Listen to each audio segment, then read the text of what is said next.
पहले हम जो पढ़ रहे हैं दैट इज डीएनए स्ट्रक्चर।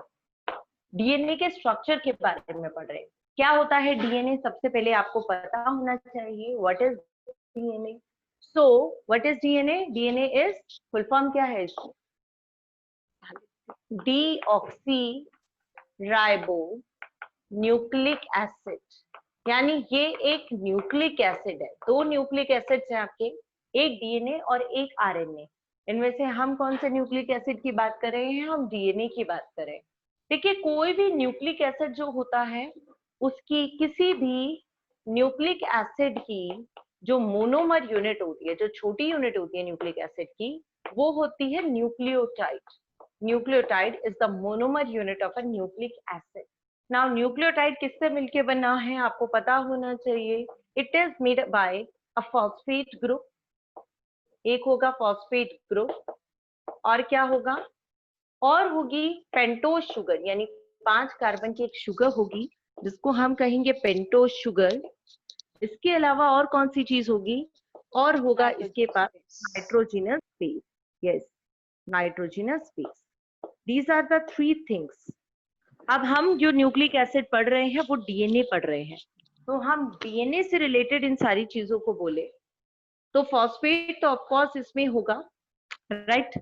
जो पेंटोज शुगर होगी डीएनए के अंदर वो होगी कौन सी वाली? वो होगी deoxy ribose sugar. Deoxy ribose sugar.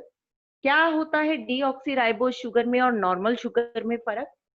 Ribose sugar जो होती है उसके 5 कार्बन है, ये 1, ये 2, 3, 4 और 4 के ऊपर 5, इसीलिए इसको पेंटोज कहा, 5 कार्बन की शुगर कहा। हर जगह पर H और OH है, ये सेकंड कार्बन है, सेकंड नंबर कार्बन। इस सेकंड कार्बन पर H और OH होता है बाकी सबकी तरह, HOH HOH HOH सब जगह, राइट। डीऑक्सी, डीऑक्सी, डी यानी रिमूवल, एक ऑक्सीजन कम है। कहां पर? ये जो सेकंड कार्बन है इस पर OH की जगह खाली H है। अगर ये राइबोज शुगर होती तो यहाँ OH होता, अब ये आपकी डीऑक्सी राइबोज शुगर है तो यहाँ पर खाली H है। जब ये आरएनए था तो यहाँ पर OH होना था, राइट। तो शुगर में फर्क आ गया। Phosphate group as it is होगा। फॉस्फेट ग्रुप आपका H3PO4 होता है, H3PO4।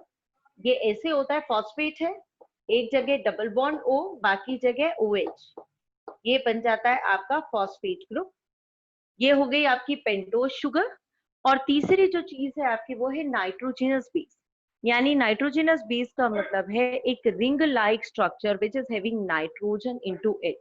सो नाइट्रोजिनस बेसेस जैसा कि आपको पहले पढ़ाया है, दो होते हैं, one is the purine and another is the pyrimidine. Purine and pyrimidine, right, visible, purine and pyrimidine.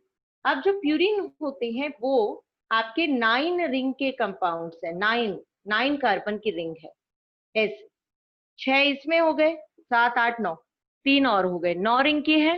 जबकि जो पायरिमिडिन होते हैं उसमें आपकी 6 रिंग होती है, 6 कार्बन होते हैं, सॉरी रिंग्स नहीं, 6 कार्बन। यानी कि ये छोटा है और ये डबल रिंग है, इसमें ये बड़ा है, प्यूरिन बड़ा है साइज में, देख सकते हो आराम से। और बच्चों इसमें मैं आपको बताऊं कि यहाँ पर ना जगह जगह पर कार्बन की जगह है, कुछ जगह पर नाइट्रोजन है, इसीलिए इसको नाइट्रोजिनस बेसिस कहते हैं। अब प्यूरिन कौन कौन से होते हैं? एक प्यूरिन है एडेनिन और एक प्यूरिन है थायमिन। थायमिन को, एडेनिन को रिप्रेजेंट करते हैं by the letter A, thymine को रिप्रेजेंट करते हैं बाय द लेटर टी। यहाँ देखो, पायरिमिडिन, साइटोसिन, इसको रिप्रेजेंट करते हैं by the letter C, guanine, sorry ma'am ये ग्वानिन तो इसमें आएगा ना, बट एडेनिन और ग्वानिन होता है आपका प्यूरिन, राइट। और साइटोसिन, थायमिन, थायमिन यानी कि टी, और यूरेसिल, ये 3 होते हैं आपके पायरिमिडिन। आपको याद रखना है कौन सा प्यूरिन होगा और कौन सा पायरिमिडिन होगा। एडेनिन ग्वानिन प्यूरिन है और साइटोसिन, थायमिन और यूरेसिल पायरिमिडिन है। अब इनमें से डीएनए में ये होता है, ये होता है, ये होता है और ये होता है, यूरेसिल नहीं होता। यूरेसिल आरएनए में आता है इन प्लेस ऑफ थायमिन। अब एक क्वेश्चन यहाँ से ये भी होता है, इन क्वेश्चंस के अलावा, ये जो बातें बनाई इनके अलावा एक क्वेश्चन यहाँ पर ये भी होता है कि थायमिन और यूरेसिल में क्या फर्क है। तो आपको मैं बताऊं, अगर फॉर एग्जांपल मान लीजिए अगर ये यूरेसिल है, ऐसे रिंग का है, इसमें कहीं पर नाइट्रोजन ये वो कंप्लीट होगा structure, if this is uracil, तो अगर इसके पास एक मिथाइल ग्रुप लगा दो, कौन सा ग्रुप लगा दिया, मिथाइल ग्रुप लगा दिया, तो ये क्या बन गया, ये बन गया आपका थायमिन। यानी आपको पूछा जाता है what is the another name for thymine, so we can say it is methylated uracil, यानी ऐसा यूरेसिल जिसमें मिथाइल ग्रुप लग जाए तो वो भी थायमिन ही कहलाता है। सो ये एक 1 मार्क्स का क्वेश्चन है, आपको याद रखना है, methylated uracil is also known as thymine. Is it clear? जब भी डीएनए होगा हम इसको बनाएंगे। अब देखते हैं ये न्यूक्लियोटाइड्स को आपस में अटैच करते हैं, कौन कौन से बॉन्ड्स हैं इनके बीच, ये बताते हैं। तो अगर मैं खाली शुगर बनाऊं और शुगर के साथ अगर मैं लगा दूं नाइट्रोजनस बेस, ये नाइट्रोजनस बेस, तो इतने स्ट्रक्चर को कहते हैं nucleoside. This is nucleoside, right. But अगर इसके अंदर मैं अब इसके साथ फॉस्फेट को और अटैच कर दूं, ठीक है, ये आपका डीएनए, ये शुगर, ये नाइट्रोजनस बेस और ये आपका फॉस्फेट ग्रुप, अगर मैं ऐसा कर दूं तो this complete structure is called nucleotide. So याद रखना है, the base is attached to the first carbon, right, and the phosphate is attached to the fifth carbon. ये आप याद रखेंगे, phosphate is attached to the fifth carbon and the base is attached to the very first carbon. और यहाँ पर देखिए ये क्या है, इनके नाम भी पता होने चाहिए। नाइट्रोजनस बेस और शुगर के बीच में ये जो है बॉन्ड है, इसको कौन सा बॉन्ड बोलते हैं, बताइए, किसी को नहीं पता? इसको बोलते हैं एन ग्लाइकोसाइडिक लिंकेज। पेपर में क्वेश्चन आते हैं, ये पता होना चाहिए। नाइट्रोजनस बेस और शुगर के बीच में है एन ग्लाइकोसाइडिक लिंकेज, और फॉस्फेट और शुगर के बीच में जो बॉन्ड है वो है phosphoester, phosphoester bond. It is not phosphodiester, नहीं है, ये फॉस्फोएस्टर है, right. This structure is called nucleotide. आपको नोट्स में भी लिख के दिया था, और आपको पेपर में कई बार क्वेश्चन आता है, किसी का आपको कोई नाम दिया और कहा कि आप बताओ इसके कंपोनेंट्स क्या हैं और इसके बीच में कौन सा बॉन्ड प्रेजेंट होगा। जैसे आपको बुक में दिया है एडिनोसाइन, एडिनोसाइन, एडिनोसाइन के कौन कौन से कंपोनेंट्स हैं और एडिनोसाइन के बीच में कौन कौन से बॉन्ड है। तो आपको मैं बताऊं, एडिनोसाइन एक न्यूक्लियोसाइड है, तो इसके अंदर क्या क्या चीजें होंगी। आप कहोगे इसके अंदर शुगर है, आप बताएंगे डीऑक्सी शुगर है या, ठीक है, क्योंकि एडिनोसाइन है तो आप इसको राइबोस शुगर नाम देंगे, राइबोस शुगर है। और क्या है इसके अंदर, इसके अंदर कौन सा बेस है, एडिनो वर्ड क्यों है, क्योंकि इसके अंदर एडेनिन है। और कौन सा बॉन्ड बताओगे इसके बीच, कौन सा बॉन्ड होगा, ये एन ग्लाइकोसाइडिक लिंकेज होगा। This is an glycosidic linkage. Is it clear? अगर आपको यही चीज लिख दी होती डीऑक्सी एडिनोसाइन, मैम अगर कोई वेटिंग रूम में है तो प्लीज अलाउ करिएगा। अगर यहाँ लिखा है डीऑक्सी एडिनोसाइन, यहाँ पर नाम आ जाएगा deoxy ribose sugar and adenine, और बॉन्ड होगा आपका वही एन ग्लाइकोसाइडिक बॉन्ड, राइट। ऐसे सारे आपको मैंने लिखवा रखे हैं, आपके नोट्स में लिखवा रखे हैं, एडिनोसाइन, ग्वानोसाइन, है ना, ऐसे आपको लिखे हुए हैं। आपको पता होना चाहिए कौन से न्यूक्लियोसाइड्स हैं। न्यूक्लियोसाइड होंगे तो सिर्फ 2 बताने हैं, और न्यूक्लियोटाइड होंगे तो आपको दोनों तीनों बताने हैं। फिर इसमें आपको फॉस्फेट ग्रुप भी अटैच करके दिखाना है, अदरवाइज आपको फॉस्फेट ग्रुप अटैच करने की जरूरत नहीं है। क्लियर है बच्चे? जिनकी वीडियोस ऑन है, दिवांशु, खुशी, एंड पुष्पम, आपको अलाउ नहीं किया जाएगा, ध्यान रखिएगा, वीडियोस ऑन कर रखिए। तो ये मैंने आपको बताया डीएनए किन किन चीजों से मिलके बना हुआ है। अब हम पढ़ेंगे इस डीएनए को, फिर कंटिन्यू बनाते हैं ना। अभी तो हमने एक न्यूक्लियोटाइड के बारे में पढ़ा, अब ये कंटिन्यू चेन बनेगी तो क्या होगा वो देखिए। वैसे ये चीज तुमने बायोमोलिक्यूल में पढ़ाई होगी पिछले साल मैम ने, मैंने नहीं पढ़ाया था, और इस साल केमिस्ट्री में पढ़ोगे, है ना, बायोमोलिक्यूल चैप्टर है। तो ये टॉपिक आपका यहीं कवर हो जाना चाहिए, सबसे ज्यादा डिटेल में आप यहीं पढ़ते हो उस चीज को। So how the different nucleotides are attached with each other, how the DNA chain is formed. तो देखिए ये है आपका एक न्यूक्लियोटाइड, जिसमें यहाँ है मान लीजिए एडेनिन और यहाँ है मान लीजिए फॉस्फेट ग्रुप 5वें कार्बन से। सेम वे हमारे पास है अपना दूसरा ऐसा ही nucleotide having the phosphate group and having another base pair, then is another sugar, another phosphate, मान लीजिए यहाँ पर मैं लगा लेती हूँ थायमिन, कोई भी आ सकता है। अब इनको आपस में जोड़ना है, तो ये अब कार्बन था फर्स्ट, ये था सेकंड, ये था थर्ड, ये था फोर्थ, और फोर्थ के ऊपर था फिफ्थ। इसके पिछले वाला जुड़ेगा तो ये थर्ड कार्बन से जुड़ेगा ऐसे। इस तरीके से आपकी चेन बनेगी न्यूक्लियोटाइड की। Is it clear? और इस न्यूक्लियोटाइड की चेन में देखो, यहाँ पर ये फॉस्फेट, इसका फॉस्फेट तो बिजी, देखो इस साइड दो ही चीजें हैं, 5वां नंबर और 3रा नंबर कार्बन, राइट। इस वाले का 5वां भी बिजी है, फॉस्फेट भी बिजी है, 3रा भी बिजी है। इस वाले का 3रा बिजी है पर 5वां पे फॉस्फेट है, और फॉस्फेट किसी से अटैच नहीं है, द फॉस्फेट इज फ्री। तो इसीलिए इस वाले एंड को 5 प्राइम एंड कहते हैं, 5 prime end where the phosphate group is free, that end is called the 5 prime end, right. इधर देखिए, इधर थर्ड वाला कार्बन फ्री है, यहाँ पर क्या हुआ करता है, यहाँ पर नॉर्मली शुगर में H और OH हुआ करता है, हर किसी का तो O ये जुड़ा हुआ है, इसका ये खाली है, इसको 3 प्राइम एंड कहते हैं, 3 प्राइम पर OH होता है, 3 प्राइम एंड बोलते हैं इसको, ओके। ये एक चेन हो गई, बट डीएनए डबल हेलिकल है, 2 चेन्स होती है डीएनए के साथ साथ, राइट। तो दूसरी चेन बनाए, पर साथ में आपको ये और बता रही हूँ कि जो डीएनए होता है वो आपका एंटी पैरेलल नेचर शो करता है, यानी अगर एक चेन ऐसे है तो दूसरी चेन उसके अपोजिट होगी, ऐसे रहेगी, ऐसे अपोजिट जाएंगे, that is an anti parallel nature. ऐसा इसीलिए क्योंकि इनको बीच में बॉन्ड बनाना है, वो नहीं बन पाता। एक बात और याद रखिए, ये जो बॉन्ड बनेगा, जो प्यूरिन होगा, वो हमेशा बेस पेयर करेगा, किसके साथ करेगा, पायरिमिडिन के साथ। प्यूरिन के सामने हमेशा पायरिमिडिन आएगा, पायरिमिडिन के सामने हमेशा प्यूरिन आएगा। मैं 2 चेन्स की बात कर रही हूँ, जब दूसरी चेन बनाऊंगी अभी बताती हूँ मैं आपको। अब मान लीजिए मुझे यहाँ दूसरी चेन बनानी, ये बनाई मैंने शुगर, ये बनाई मैंने फॉस्फेट। अब यहाँ क्या आना चाहिए, पहला कार्बन है, उल्टा देखो 1 2 3 4 5, यहाँ पर कोई, ये क्या है, एडेनिन यानी एक प्यूरिन, इसके सामने हमेशा आएगा पायरिमिडीन।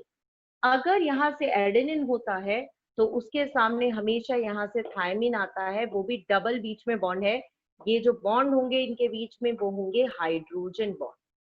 तो यहाँ पर डबल हाइड्रोजन बॉन्ड है, ये इक्वल का साइन नहीं है, डबल हाइड्रोजन बॉन्ड का साइन। अगर यहाँ पर आपका ग्वानिन होगा तो हमेशा साइटोसिन आएगा विद ट्रिपल हाइड्रोजन बॉन्ड। तो यहाँ एडेनिन है चेन में, तो इसके सामने थायमिन आएगा और डबल हाइड्रोजन बॉन्ड आएंगे। सेम वे अगला चलेगा, यहाँ फॉस्फेट ग्रुप होगा, यहाँ साइटोसिन होगा, यहाँ ट्रिपल हाइड्रोजन बॉन्ड होगा। अगला चलेगा, अगला न्यूक्लियोटाइड फॉस्फेट, यहाँ adenine and double hydrogen bond. ऐसे हो गई चेन। इनको कनेक्ट करो आपस में, अगेन वो थर्ड वाले कार्बन से जुड़ता जाएगा फॉस्फेट। यहाँ पर फॉस्फेट फ्री है, ये 5 कार्बन पे है, 5 प्राइम। यहाँ 3 प्राइम वाला फ्री है, 3 प्राइम OH ग्रुप।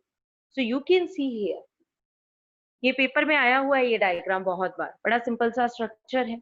आपके पास तो कॉपी होती है, आपको तो जरूरी भी नहीं, आपसे उल्टा नहीं बन रहा, आप तो कॉपी को मोड़ो फिर सीधी चेन बना दो, बन जाएगा सिंपल, राइट।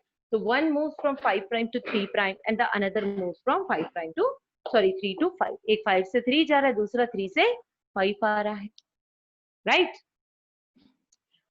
डीएनए जो है फॉस्फेट ग्रुप के वजह से Due to presence of phosphate group, DNA is acidic in nature and it is negatively charged. आपका DNA negatively charged होता है, acidic nature में होता है, right? DNA की पहली बार जो डिस्कवरी की थी, first time discovery, it was first time discovered by, किसने की थी? फ्राइडरिच मिशर, साइंटिस्ट फ्राइडरिच मिशर, जिसने पहली बार डीएनए को डिस्कवर किया। और बच्चे, डीएनए को डिस्कवर करने के बाद इसने इसका नाम दिया न्यूक्लिन। उसने डीएनए नहीं कहा, उसने इसको नाम दिया न्यूक्लिन। ठीक है, ये जो बच्चे पॉज करके और इधर उधर काम अपना करने चले गए, वापस इधर ही आ जाओ। सो फ्राइडरिच मिशर, उसने डीएनए को डिस्कवर किया और उसने डीएनए को क्या नाम दिया? उसने डीएनए को नाम दिया न्यूक्लिन। अब आपको बताऊं, बाद में कुछ साइंटिस्ट आए जिसने इसका डीएनए का एक एक्सरे डिफ्रेक्शन पैटर्न देखा, यानी एक्सरे पे उसको देखा। कौन थे वो? Wilkins and Franklin.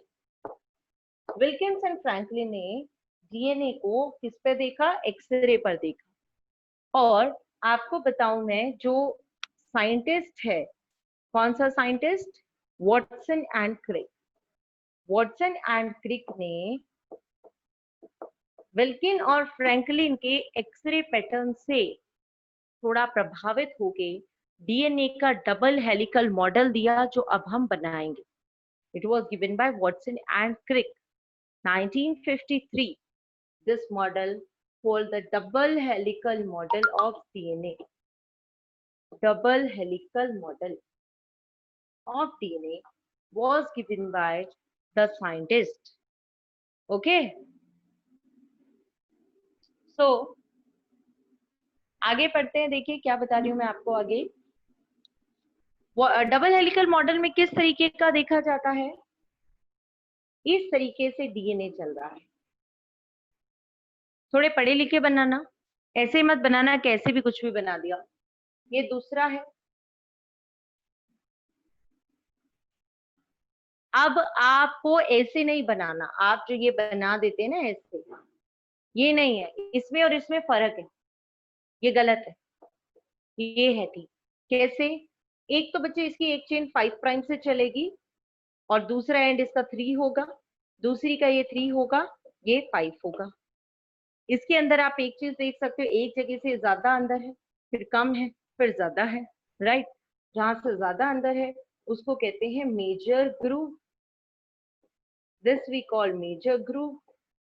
कम है उसको कहेंगे minor groove, this is called minor. जरूरी नहीं इस साइड से बनाओ, आप इस साइड से बना लो। माइनर, मेजर, एक ही बात है, कोई फर्क नहीं पड़ता। बस ये लाइन वाइज होगी, कभी मेजर फिर नेक्स्ट माइनर, फिर मेजर फिर माइनर, फिर मेजर फिर minor. So this is again the major group, right? So a major group is followed by a minor group, then the minor group is followed by the major group, and so on. Continuously it will move on. So the distance from one major to major, one major to the next major, ये नहीं किसी भी major से किसी भी major, या फिर from minor to minor, कोई भी ऐसा ले लीजिए। ये जो distance होता है उसको one pitch कहते हैं, या हम इसको और क्या कहते हैं? इसको वन हेलिकल लेंथ या वन हेलिक्स भी कहते हैं। ठीक है, इसको आइदर वी से वन पिच और आइदर वी से one helix. Is it clear बच्चे? ये वन पिच या वन हेलिक्स कितना होता है? ये होता है आपका 34 एंगस्ट्रॉम। अगर इसको नैनोमीटर में कन्वर्ट करूं, क्योंकि न्यूमेरिकल्स में यूज होता है कई बार, तो एक पॉइंट लग जाएगा इनके बीच में, 3.4 नैनोमीटर कह सकते हो। और नैनोमीटर को ऐसा यूनिट मीटर में कन्वर्ट करोगे तो क्या करना है? इंटू 10 की पावर -9। Is it clear? अगर मुझे न्यूमेरिकल करने के लिए चाहिए तो मैं क्या लूंगी? इसको 34 एंगस्ट्रॉम को हम 3.4 नैनोमीटर कह सकते हैं, एंड 3.4 को हम क्या कह सकते हैं? 3.4 इंटू 10 की power -9 metres, right? Then you can see इनके बीच में बेटा, इनके बीच में आपके नाइट्रोजनस बेसिस है। आप इसको इमेजिन कर पा रहे हैं या नहीं? ये यही है। यही कैसी है? एक चेन तो ये है, एक चेन ये है, बस ये घूम रखी है, और इसके बीच में जो ये है नाइट्रोजनस बेसिस, वही मैं बना रही हूँ। तो कहते हैं ये सीढ़ी जैसी है, एक सीढ़ी जैसी, एक लैडर जैसी। इसको लैडर से कंपेयर किया है। कैसे है बच्चे लैडर जैसी? कहते हैं ये जो साइड वाली आर्म्स है, वो तो लैडर की बैकबोन जो होती है, शुगर और फॉस्फेट से तो लैडर की बैकबोन बनी है, यानी डंडी बनी है उसकी। और जो उसके स्टेप्स है, दो steps are made by the nitrogenous bases. ये सीढ़ियां, these are the steps and this is a ladder. ये नाइट्रोजनस बेसिस है। एक के अंदर 10 बेस पेयर्स होते हैं, यानी ऐसे 10 होते हैं एक बार के पूरे सर्कल में, एक हेलिक्स के अंदर। तो सोचो, एक हेलिक्स की लेंथ है 34 एंगस्ट्रॉम, उसमें 10 है, तो दो के बीच कितना हो गया? दो के बीच हो गया 3.4 एंगस्ट्रॉम। इसको हम नैनोमीटर में कितना लिख सकते हैं? एक पॉइंट और आगे कर दो, 0.34 nanometer. We can write, right? So this is the structure of double helical DNA model which was given by Watson and Crick. Watson Crick ने ये मॉडल दिया है। ये डायग्राम आपको दिखाई दे रहा है। इसके अंदर आपको डीएनए के स्ट्रक्चर की जानकारी मैंने प्रोवाइड की है। इससे पहले बताया कौन से बॉन्ड है और किस किस से वो बना हुआ है। ठीक है, डन? यहाँ तक समझ आ गया? कोई प्रॉब्लम नहीं है। होपफुली आप लोग अपने नोट से, अपनी कॉपी से इसको चेक इट आउट करते जा रहे होंगे और चीजों को समझते जा रहे होंगे। This is the simplest topic of the chapter. शुरुआत हुई है, अभी सिंपल सिंपल है, आगे थोड़ा सा घूमेंगे। अच्छा, आप देखिए,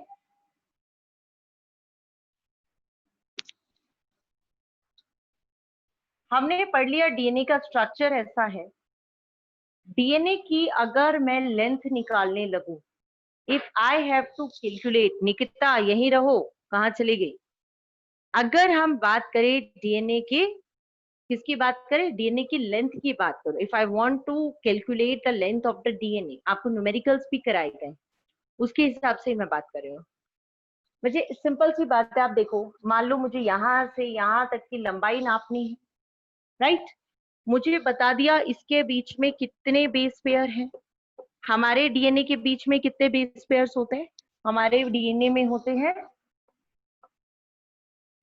टोटल बेस पेयर कितने हैं बच्चे? 3 इंटू 10 की पावर 9 होते हैं हैप्लॉइड में, तो डिप्लॉइड में हो गए 6 इंटू 10 की power 9 base pair around, approximate इतने बेस पेयर है अप्रोक्स।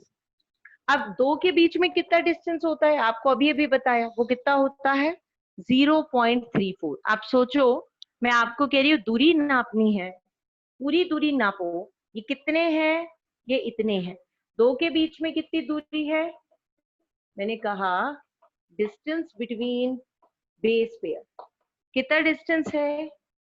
हमने कहा था 3.4 एंगस्ट्रॉम, जिसको मैंने कहा you can write as 0.34 nanometre and converting the nanometer into meter, to 0.34 into 10 की power minus 9 meter. Right? Now I have to calculate the whole length. Simple. एक का पता है, कितनी बार है? Multiply कर दो. So I can calculate the complete length by multiplying this 6 into 10 की power 9 into 0.34 into 10 की power minus 9. तो ये कट हो जाएगा आपका। इसको जब हम करेंगे मल्टीप्लाई तो कितना हो जाएगा? ये -9 था, ये 9 था, ये कट हो गया, तो ये कितना हो गया? 4 ऐसे कितना आएगा? 2.04, यानी कि करीब 2 मीटर हमारे डीएनए की लंबाई है। हमारा डीएनए 2 मीटर लंबा है। आपको न्यूमेरिकल आ सकता है पेपर में, लेंथ निकलवा सकते हैं, बड़ा आसान है लेंथ निकालना। ठीक है, कैसे आसान है लेंथ निकालना? आपको बेस पेयर्स के बीच में डिस्टेंस कितना है वो डिस्टेंस दिया गया है, आपको बेस पेयर पता है कितने हैं, तो आपको सिंपली मल्टीप्लाई करना है। इसी क्वेश्चन को उल्टा भी दे सकते हैं। कैसे दे सकते हैं? आपको कंप्लीट लेंथ दे दे, आपको कह दे कि बेस पेयर का नंबर निकालो, तो आप उसको डिवाइड कर देंगे। वही है मैथ्स वाला कंसेप्ट, आप सिंपली इसको कर सकते हैं। आपको मैंने कराया हुआ है नोटबुक में, आप पहले आप उससे चेक करेंगे। ओके, अब बात ये है 2.2 metre is a very big length, काफी लंबा डीएनए हो जाता है। इतना लंबा डीएनए कैसे हमारे न्यूक्लियस के अंदर रह सकता है? How is it possible? Because cell is very microscopic and the DNA and the nucleus is also microscopic. एक माइक्रोस्कोपिक डीएनए 2.2 मीटर का डीएनए कैसे रखेगा एक माइक्रोस्कोपिक न्यूक्लियस? ध्यान से सुनो, कुछ बच्चों का ध्यान नहीं है यहाँ पर, ठीक है? तो कैसे 2.2 मीटर का डीएनए यहाँ रह सकता है उसकी बात करेंगे। चलो, सो लेट्स स्टडी। 5 मिनट बाद डिस्कनेक्ट होंगे, वापस से रिकनेक्ट करेंगे। इस टॉपिक को आज हम यहीं कंप्लीट करेंगे। So I am talking of DNA packaging now.